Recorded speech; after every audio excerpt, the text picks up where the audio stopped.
Right, so the average human in a developed country lives to be around 80 years old, which is roughly 4,000 weeks. Now, this poster shows every single week of an average life as one square on this, and then the black ones are the weeks that we have already lived. Now, YouTube very conveniently tells me how old you are likely to be on average if you watch my channel. If you're in the 6% of my audience, that's 13 to 17 years old, this is about how many weeks you've used up. If you're in the 39%, that's 18 to 24, you're about here. And if you're in the 34%, that is 25 to 35, you are here. And if you're in the 1.1%, that's over 65, then you are around here. Now, if you're anything like me, this illustration hopefully makes you think, damn, I want to make the best use of this time, especially because the full 4,000 weeks is definitely not guaranteed. And this is exactly what Oliver Burkeman analyzes in his book, 4,000 Weeks, Time and How to Use It, the struggle that we all have with this feeling of really limited time. Now, this book has a pretty interesting kind of philosophical approach to productivity and time management, which is why it is the book that we are discussing in today's episode of Book Club, the ongoing series where we distill and discuss highlights from some of my popular, most favorite books. So almost everything about a relationship with time comes from every day being exactly quantified down to the second by clocks. This mechanical time makes us act a bit obsessively, counting minutes and hours,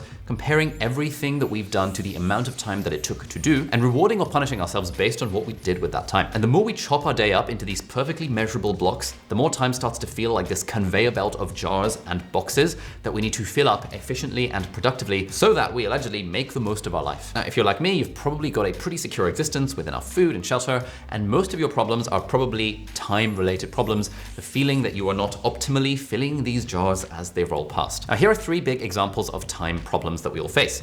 First, there is online distraction. Now, being distracted by photos and memes and sometimes pointless stuff on Instagram feels really bad because it's time that we could have spent on something more meaningful. Secondly, if we feel like we're not particularly fulfilled in our lives, we also feel that's a time problem because it feels like the time that we have to fulfill our hopes and dreams and aspirations is all kind of draining away in the background. And the final example is decision paralysis. We get paralyzed when it comes to big decisions, for example, who to marry or what to study at university or what work to do, because we know that choosing one option often closes the door on a bunch of other options that we'll never have the time to revisit. Now, none of this would be a problem if we had an endless supply of mornings to scroll through cat videos on Instagram, or if we could spend decades trying out every career path, but we don't have unlimited time. The conveyor belt is always moving. And this fear about whether or not we are optimally loading the conveyor belt of stuff is why millions of people buy time management books like this one and watch productivity nerds like me giving advice here on YouTube. And what most time management gurus say that in theory, it is in fact possible to fit everything in, provided you have the perfect time management system. But when I read 4,000 Weeks and I spoke to Oliver on my deep dive podcast, he had big problems with this whole line of thinking. Well, the most stereotypical book is going to imply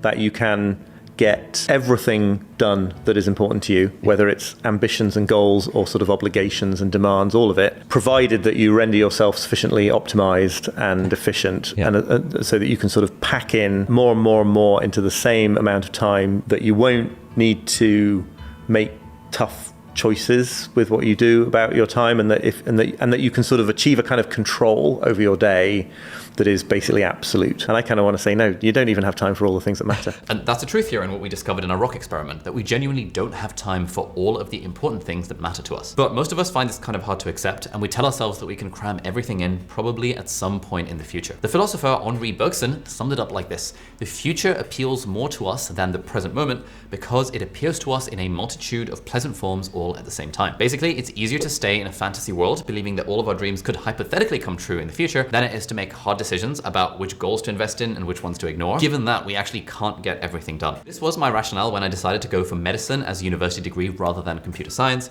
I had all these tech and entrepreneurial aspirations, but I didn't want to close the door on those. And I also liked the idea of being a doctor, and I didn't want to close the door on that. So I thought, oh, if I do medicine, it keeps my options open. I'll be able to do all of the things. Which is a decision that did end up working, but it really feeds into this whole narrative that we have as a society that we should be doing lots and lots of things with our time. Now, let's take a closer look at exactly how we go into denial about what we can actually get done, given that we have limited time. And we use 2 main coping mechanisms to keep ourselves living in the present moment, clearing the decks and submitting to distraction. Let's talk about clearing the decks first. Now, this is when we put off big tasks that are important to us, like getting ripped or learning a language or writing a book. And we instead try to clear the decks of all of these small but urgent tasks that we just need to get out of the way first because we think the big stuff needs our full focus. But the thing is that those annoying little tasks never actually go away. The more mindless work that we get through, the more mindless work ends up back on our desks. And months can go by with us answering thousands and thousands of emails and bashing through these little work tasks, but making no real progress on our big, scary goals because, quote, the time isn't quite right. This is basically procrastination. It's this huge scale version of telling ourselves that we will get to work, but only once we've cleaned our desk. We do it so that we don't have to face up to the fact that A, we don't have time to do all of the things that actually matter, and B, that we might fail at or be disappointed in those things that we choose to do. And to be honest, sometimes work actually is that distraction from what really matters. Like when we're worried about not getting everything done, our second big coping mechanism is submitting to distraction. Now, people discuss online distraction quite a lot, and yes, algorithms and stuff are pretty good at getting you hooked on things like YouTube and Instagram and Twitter, but the truth is that most of us are actually willing accomplices in our own distraction. And in the moment, we are very, very happy to be distracted, even if we know we're going to feel bad about it later. And this is how Oliver puts it in 4,000 Weeks. He writes that distractions are not the ultimate cause of our distraction. Although well engineered, they are ultimately just the place we go to seek relief from the discomfort of facing our limitations. Distractions don't have to just be clickbait. Like with clearing the decks, your whole job can be a distraction, or anything else, like maybe a relationship or life obligations that you sort of half enjoy, but you don't really see as truly meaningful. And in those cases, what we're running from is the discomfort of what really matters. And we're afraid of those big goals that we might not have the time for, or the ones that we might actually fail to achieve. So what is the solution according to Oliver? Well, he reckons that when we embrace our limits, we stop endless procrastination and we really start living in the real world. And it all comes down to this thing, embracing your limits. And conveniently, he recommends 3 main steps for this. The first step to embracing our limits is to accept defeat. Basically, we should embrace the fact that we can't get everything done and that there's absolutely no cure for this. And this is really the big insight that can set us free. Like once we realize that we're actually setting the bar way too high and that we are expecting to get everything done and it's actually not possible to do that, we can let then all of our Superman ambitions and all that stuff crash to the ground, and then we can actually start doing the things that matter. Right, so the second way we can embrace our limits is by rediscovering wonder. I feel like most of us have this low-level annoyance that our life is so short compared to infinity. It's like we feel weirdly entitled to live forever, at least that's how we act. But instead of trying to cram absolutely everything into our 4,000 weeks and resenting the fact that we don't live longer or resenting the fact that we don't have so much time, it makes more sense to kind of reset and compare the time that we do have to the more likely scenario of just not existing at all. Now, Oliver's got a story of this chap whose friend David suddenly died unexpectedly. That man was used to getting annoyed when he was stuck in traffic or queuing in the supermarket, but after his friend sadly tragically passed away, instead he found himself wondering what would David have given to be caught in this traffic jam, and then feeling weirdly calm. He'd shifted his focus from what he was actually doing and started appreciating the fact that he actually got to do anything in the first place. Now, Oliver says that once we rediscover this kind of wonder about life, we start to see just existing itself as this like incredible coincidence that we get to enjoy, instead of it being this tiny amount of time that never feels like it's enough. And then the third way of embracing our limits is to find meaning in finitude. Arguably, things get their meaning from the fact that we have limited time here on Earth.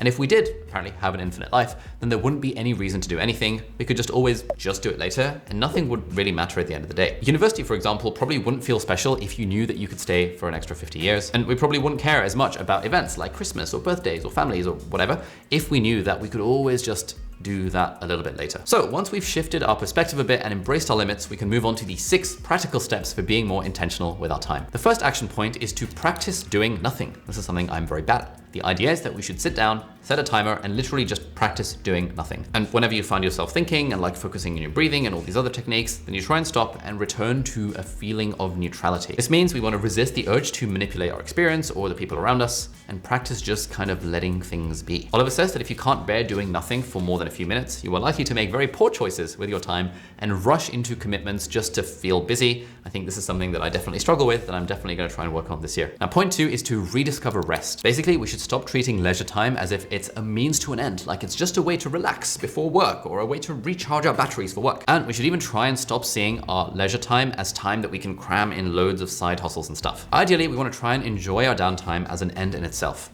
We want to do stuff that we enjoy that has no clear end goal or future purpose some of the time. Maybe going for a slow walk or even playing video games, but as genuine hobbies, not just as a distraction from reality. And this is why I'm kind of getting back into playing PlayStation 5 and why I've downloaded Elden Ring, because I'm trying to be more intentional about enjoying a sort of leisure that doesn't really have a future, economic payoff, which is the thing that I personally struggle with sometimes. This is a bit like mindfulness, to be honest, like letting ourselves feel fulfilled in the moment instead of constantly putting off just being content. One thing you can do maybe is choose a hobby that doesn't have that much social status attached to it, like playing video games or building model railways or whatever it is that people do, or even doing something that we enjoy, like for me, it's playing the guitar or playing piano, even though I'm not very good at it, and even though there's no way in hell I'm ever going to be world-class at the thing. Because then you kind of know that you're strictly doing it for your own enjoyment rather than as extrinsically motivated to do it as a means to an end. Now, the third action step that you can do is pay yourself first. Most of us try to fit in our own stuff at the end of the day once all of our other work and family and other commitments are out of the way. But as we know, there are way too many important things that are always going to end up draining our time.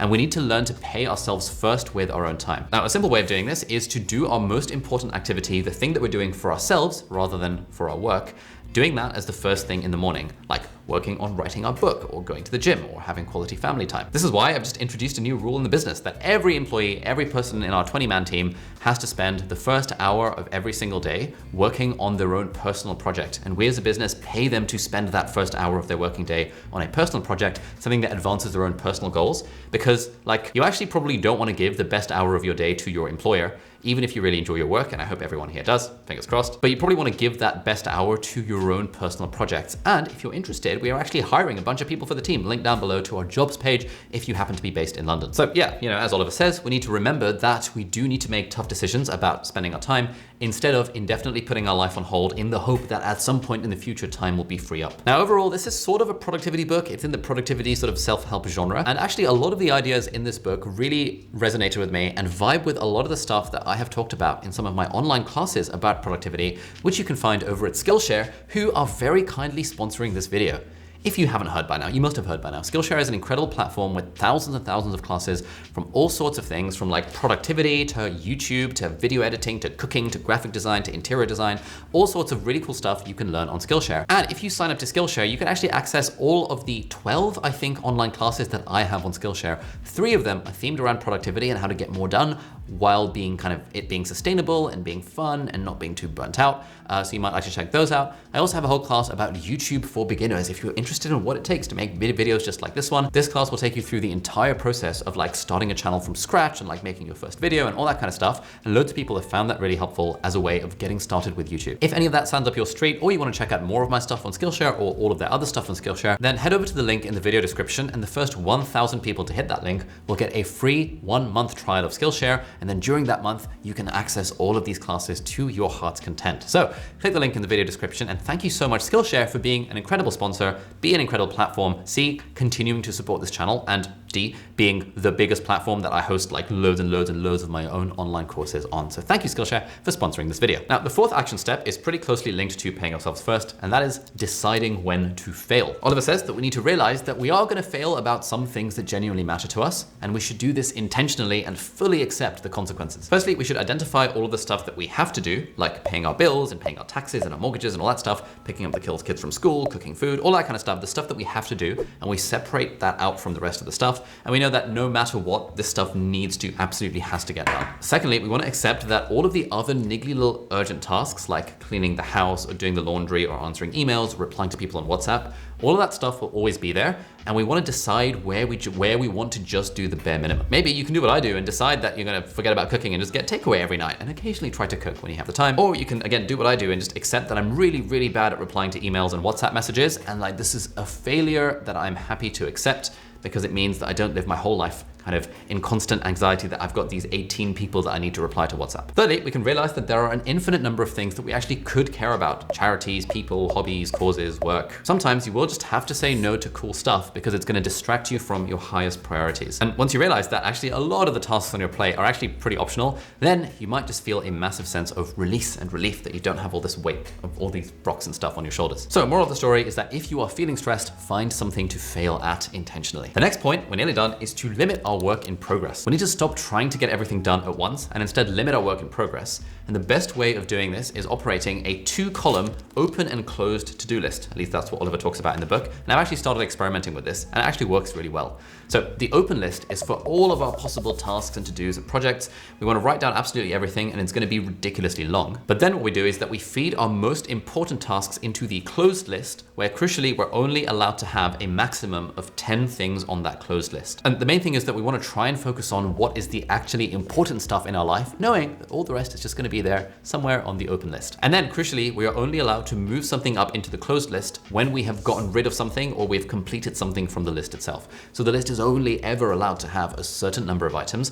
Oliver suggests 10 items, which works kind of nicely. And really the point of this two-pronged system is that we can accept that when it comes to stuff on the open list, we might just not do it or we might fail at it, and that is totally point. The whole point is about prioritizing. And then the final action point that Oliver recommends is serialize, serialize, serialize. Even once you've got your closed list, try to serialize your work by focusing on one big project at a time until you complete it, or choosing one work project and one personal project. It doesn't really matter. The whole idea of this is that like if we actually are choosing the thing that's highest priority and just focusing on that, we don't need to do 18 things at once because only one of those is going to be really the highest priority thing. So if we just focus on that one thing and do it one at a time, rather than having all these projects in parallel, then hopefully our life will become a lot less stressed out overall. So those were 6 of the interesting action points from this book, 4,000 Weeks. But the overall message of the book is, which I think is really important and really nice, is that it's okay to really embrace our limits. And like once we realize that we actually cannot do everything, then hopefully we can start living a calmer, slightly more intentional life and focusing on the handful of things that genuinely, truly make us happy and make us fulfilled. If you like this episode of Book Club, then A, you should check out the book, but also you should totally listen to my full like 2-hour-long interview with the author Oliver Burkeman on my Deep Dive podcast. That'll be linked right over here. Thank you so much for watching and we'll see you in the next video. Bye-bye.